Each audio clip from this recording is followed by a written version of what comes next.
What's up, everybody? Back with another edition of Everyday Hoops. Hope you guys are doing. Today, we are taking a look back on another team in recent NBA history. I've done a lot of these now for the past month, I want to say. If you miss any of them, you can go back and watch them, put thumbnails on the screen and stuff. But today, we're going a little bit farther back than what we usually do. Today, we're looking at the 2007 Cleveland Cavaliers. This team was one of the more weirder and honestly worst teams to make the finals in the past recent history of the NBA. And I just want to look back on that season and see, how did they do it? How did this team go to the NBA finals? I know one big reason why, but we're going to look back on that team, that entire season, and all of that. Thank you guys for the views on videos and shorts recently. Really appreciate it. If you do the content, consider subscribing, like, turn notifications on, stuff like that. I really appreciate it. Really upset a lot. And I don't want to spend any more of your time. Let's get right into it. So we're going to start at the end of the 2005-2006 NBA season. 2006, the Cleveland Cavaliers won 50 games and eventually lost in the second round to the Eastern Conference champion Detroit Pistons in 7 games. This team was still very young, had some really solid veterans on there as well, and a team that looked like it was going to be up and coming for next season. 2007 offseason, they didn't really do much to change. In the NBA draft, they drafted Shannon Brown with the 26th overall pick out of Michigan State, and with the 42nd pick in the draft, they selected Daniel Gibson from Texas. In the free agency, they signed Scott Pollard and David Wesley, 2 vets to kind of fill out the bench, but after that, they didn't really make a whole lot of changes.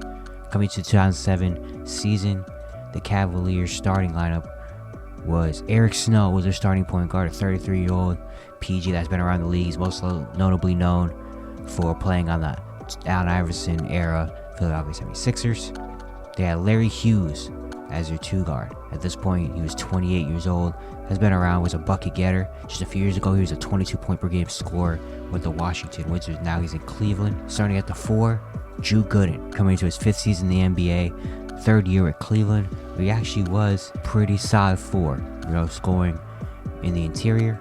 Their starting center was their longtime big Zydrunas Ilgauskas, who was coming off just being an all-star 2 years ago and still very, very good, even though he was aging now at 31 years old. Their starting 3 was some 22-year-old kid from Akron, Ohio, named LeBron James. James was coming off an insane 2006 season where he averaged 31 points, 7 rebounds, and 6 assists per game. And still just being 22 years old somehow, it was only inevitable that James was just going to keep getting better and better. Then off the bench, they had a few vets that were pretty solid. Damon Jones, a long-time backup point guard, one of the better 3-point shooters coming off the bench in the league. They had a 33-year-old Danyell Marshall, was still very solid stretch 4. They had a 23-year-old Sasha Pavlovich, who was coming into his 3rd year in Cleveland and was looking to get a bigger role in 2007. They had a 24-year-old Anderson Varejao coming into his 3rd year in the NBA as a backup center. And they had a very solid team led by head coach Mike Brown. This team was expected to be another 50-win team. They started the season on a solid note, including going on a 5-game win streak, beating the Bulls, Celtics, Knicks, Blazers, and Timberwolves. A few very solid teams in that stretch, and started the season 8-3. And after that, they went on a little cold spell. They went 6-8 throughout their next 14 to drop their record down to 14-11, including having a 3-game losing streak to the Magic, Nets, and Pistons, 3 rivals in the Eastern Conference. It was still very early, but this team established right away that LeBron was the guy, and really, it was about getting it done on the defensive end. After going that 6-8 record, they won 8 of their next 9 games, including another 5-game win streak, beating the Spurs, the Celtics, the Bucks, the Nets, and the Kings, to bring their record up to 22-12, number 1 in the Eastern Conference. Even though this team did not have a lot of big names, or really anybody that people knew, this team was getting it done. The streakiness continued as they went 9-10 in their next 19, and entered All-Star break with a 31-22 record, 2nd in the Eastern Conference. LeBron James was named to his 3rd straight All-Star game. At the All-Star break, this team was looked at as sort of a contender, but not really. I mean, they had LeBron James as one of the best players in the league already at this point. But the rest of their team, of course, didn't really hold up. Didn't have a lot of big names or any all-stars or anything like that. Just a bunch of okay players. But this team was not really taken super seriously as a team that could actually win the championship. But having LeBron James on the roster, impossible things could be done with this team. Coming out of the All-Star break, they went 2-3 in their next 5 to enter March 1st with a 33-25 record, and then went on an 8-game winning streak from then on out, beating the Raptors, Rockets, Pistons, Bucks, Pacers, Kings, Grizzlies, and Jazz to bring their record up to 41-25, still second in the Eastern Conference. Ultimately, they ended up finishing the 2007 season with a 50-32 record, the same record as they did the year before, finishing second in the Eastern Conference. LeBron James had another amazing season, finishing averaging 27.6 rebounds, 6 assists, and over 1.5 steals while shooting 47% from the field, as he finished 5th in MVP voting and made All-NBA second team, leading this team to another amazing record. Larry Hughes is their second leading scorer, averaging 15 points a game with 3 rebounds and 3 assists, shooting 40% from the field and 33% from 3. Jonas Ilgauskas averaged 12 points and 7 rebounds with a block per game while shooting 48% from the field, and Drew Gooden averaged 11 and 8 on 47% shooting from the field. Also throughout this year, they made a lineup change in the middle, as their veteran point guard Eric Snow was getting older. He was 33 years old, and they decided to move him to a 6-man role, and they threw 23-year-old Sasha Pavlovich into the mix, and they moved kind of more towards LeBron having the ball a lot more in his hands, as he was kind of their starting point guard at this point. The team finished with just the 18th ranked offense in the league, which makes sense because it was really LeBron doing all that heavy lifting. But this team really made their mark on the other side of the ball, as they finished 4th in the NBA defensive rating in 2007. Going to the 2007 playoffs, their first matchup was against the number 7 seed Washington Wizards. The winners finished the season 41-41, and they were led by 25-year-old Gilbert Arenas, who just made his 3rd straight All-Star appearance, averaging 28 points per game, while 30-year-old Anton Jamison also had a great season, averaging just under 20 points per game. This is a Wizards team that had a lot of very interesting guys on their team, a lot of guys that were kind of just thrown over to the Washington Wizards, kind of given up on, but it was still a very fun team, especially looking at it right now. A lot of very fun names on this 2007 Wizards team. But they had to go up against the number 2 seed Cleveland Cavaliers. The one unfortunate thing, though, about this Wizards team and about this first round series is that we couldn't really get the full essence of it. As for the Wizards, 2 of their top 3 players will not be able to play in this series. Arenas was injured very late in the season after a collision with Gerald Wallace, who discovered that he had a torn meniscus in his left knee and he would miss the rest of that year. Caron Butler also suffered a late injury, breaking his hand late in the season, and he would miss their first round matchup as well. So the Wizards were down 2 of their top players. And game 1 was very easy for Cleveland. They outscored Washington 27-20 in the first quarter and 23-15 in the fourth to win easy at home 97-82. Larry Hughes actually was their leading scorer, taking revenge on his former team, putting up 27 points, while LeBron finished with 23-9-7, and Jonas Ilgauskas had 16. Game 2 was a very tight one throughout the first half, as the Cavs led 51-48 at the end of the second. But in the third quarter, Cleveland outscored Washington 24-15 to lead by 12 going into the fourth. In the fourth, the Wizards made it very tough. They put up 39 points in the fourth quarter, but the Cavs making their free throws late in this game paid dividends, and they would win game 2 109-102, as James finished with 27-8-7, while Drew Gooden had 24-14, Larry Hughes at 19-8-5, and Jonas Ilgauskas at 16-9 with 3 blocks to beat Anton Jamison's 31-10. The Cavs now led 2-0 going into Washington. In game 3, the Cavs had a very good first half and led by 17 going into the third quarter. The Wizards started the third on a very good run led by Anton Jamison to tie the game with 5 minutes left, and the Cavs just led by 2 points going into the fourth quarter. The fourth was a very, very close one, but the big men were the difference makers. Aaron Severian and Jonas Ilgauskas hit very easy shots in this fourth, and with the Cavs making their free throws and a big Sasha Pavlovich feed 3 with 25 seconds left, Cavaliers won game 3 98-92 in Washington. James finished with 36 rebounds and 9 assists, while Ilgauskas had 24, as all 5 starters scored in double figures for Cleveland. Despite Anton Jamison putting in 38 and 11, the Cavs now led 3-0 with one more win. They'll move on to the second round unscathed. In Game 4, the Wizards gave the Cavs a run for their money, as the Wizards came out firing throughout the first 2.5 quarters, and then Cleveland will bring it back. Some big three-pointers made by Larry Hughes and Daniel Gibson brought this game back down to 1 going into the fourth quarter. In the fourth, LeBron was the one to put this game away. Starting off by making the first 6 points in the quarter, and then after that, Larry Hughes and Julius Ilgauskas came out to play, and with their defense stifling in the last few minutes, some big Ilgauskas layups at the end would put the game away. The Cleveland would take Game 4 97-90 and sweep the Wizards. LeBron finished with 31, 11, and 7 in Game 4. Ilgauskas had 20 and 19, and Larry Hughes put in 19. For the series, James averaged just under 28 points per game with 8.5 rebounds, 7.5 assists, while Hughes averaged 19 points. Ilgauskas averaged 19, 11, and 1.5 blocks, and Drew Gooden averaged 14 and 10. For the Wizards, Anton Jamison had an amazing series, averaging 32 points and just under 10 rebounds per game, but of course, without 2 of their top 3 players, it was very, very tough for them, and Cleveland will move on to the second round. In the semifinals, the Cavs would face off against the number 6 seed, the New Jersey Nets. The Nets finished with a 41-41 record, with a very new-looking team that they had in the last few years. They still had Jason Kidd and Richard Jefferson, 2 players from their finals runs, but now they had a 30-year-old Vince Carter in the mix, who just had an amazing season in his second full season with New Jersey, averaging over 25 points per game. And they also came off just upsetting the number 3 seed in the East, the Toronto Raptors, in 6 games. So this is going to be a very fun matchup. In Game 1, we had a tied game at the end of 3 corners in a very good matchup. The fourth quarter was very back and forth. LeBron hit some big shots, but the big men were big as well in this game, as Drew Gooden and Julius Ilgauskas hit some big ones as well.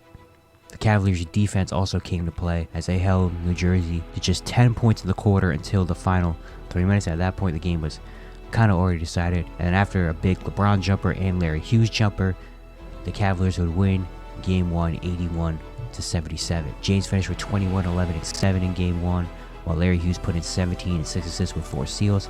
Sasha Pavlovich had 15, and Drew Gooden had 14 and 14. Game 2 followed a similar script. It was a very close game throughout the first 3 quarters, with the Cavs leading by 1 point going into the final quarter of play. In the fourth, once again, the Cavs defense was put on display, as New Jersey scored just 7 points in the last 5 minutes of the game.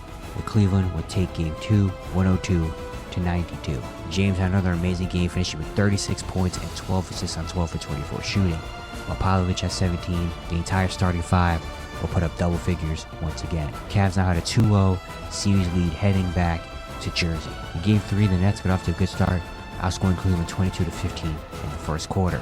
They also had a big start to the second quarter and will lead by double figures, but Cleveland brought it back, and there's a 2-point game at halftime. The third quarter was really the big difference maker, as New Jersey outscored Cleveland 28-21.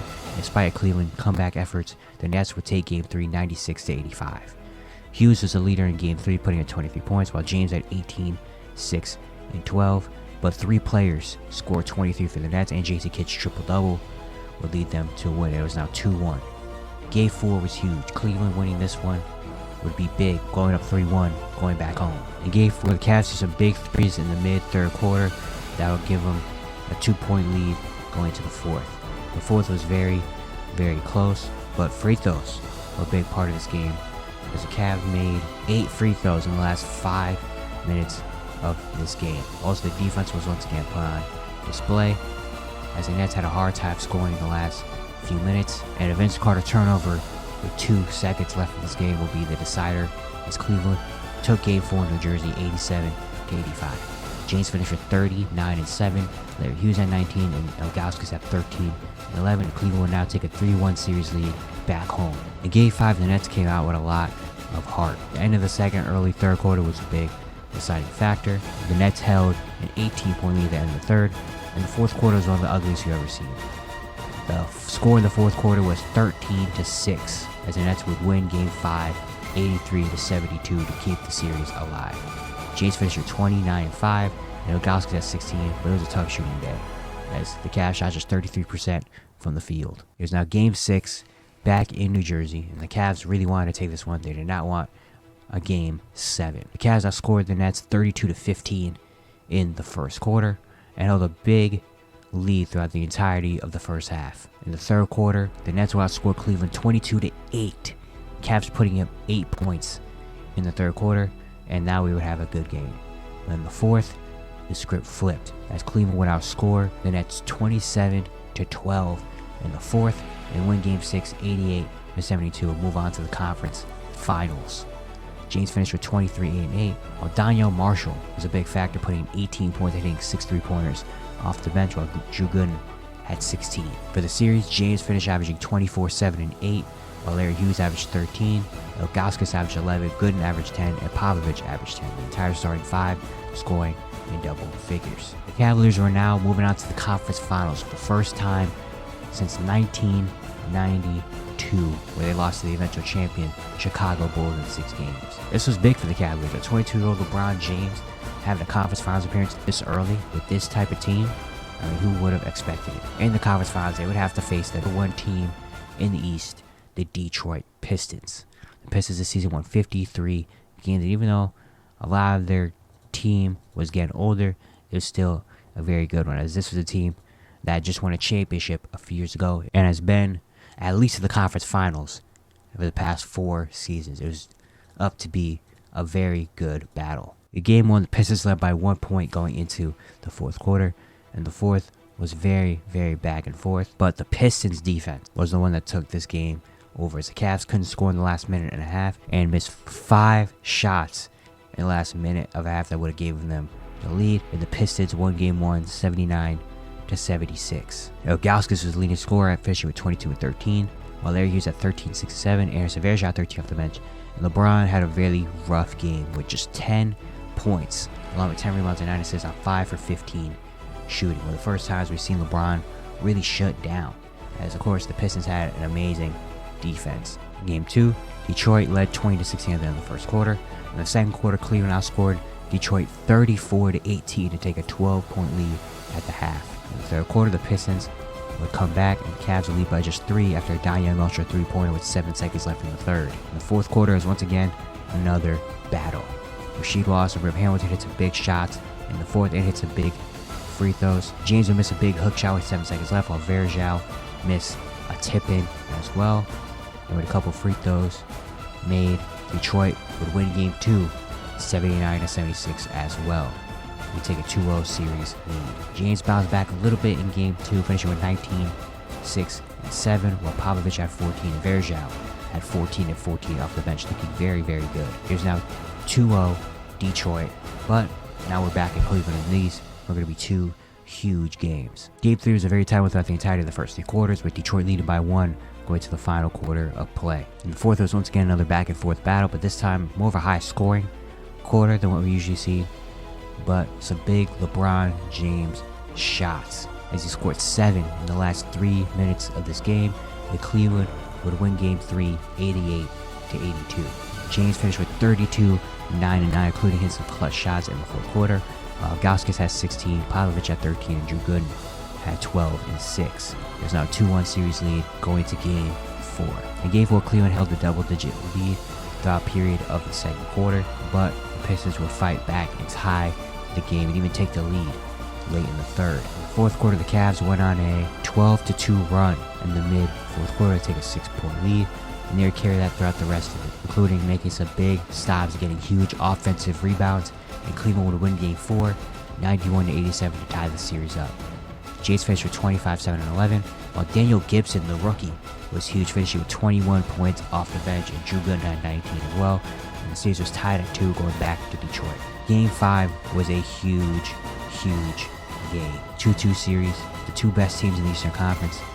This was going to be a fun one. It was a 70-70 game after a Daniel Gibson 3 at the end of the third, and we went into the fourth quarter. Drew Gooden made a free throw with 2:49 left to make it a 4-point game. And this free throw was big because this would be the last non-LeBron point scored by the Cavaliers throughout the rest of the game. LeBron came down and hit a big 3-pointer to make it a 1-point lead. And after a couple of turnovers, LeBron had a big dunk with 31 seconds left to give the Cavs an 89-88 lead.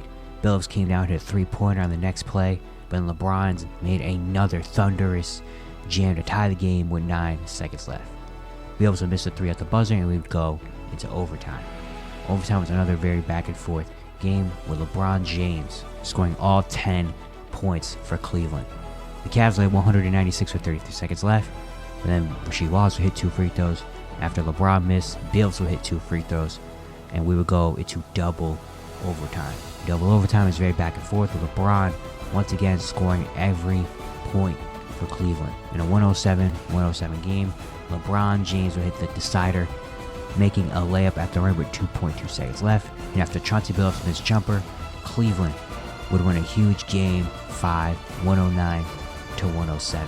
James scored the last 25 points from 2 minutes left in the fourth and beyond for the Cavaliers, as he finished with 48 points, 9 rebounds, and 7 assists in one of the best performances we've seen. Ilgauskas finished with 16, and Daniel Gibson also had 11 off the bench, and Cleveland will now lead 3-2 going back home, 1 win away from a chance at the NBA Finals. Game 6 was another very tightly contested game, with the Cavs leading by 1 going to the final quarter. A couple big 3-pointers by Daniel Gibson would give the Cavs a 12-point lead with 9 minutes left. From then on out, the Cavs, led by LeBron and Gibson, would outscore Detroit 31-16 in the fourth and would easily win Game 6 98-82 to advance to the NBA Finals.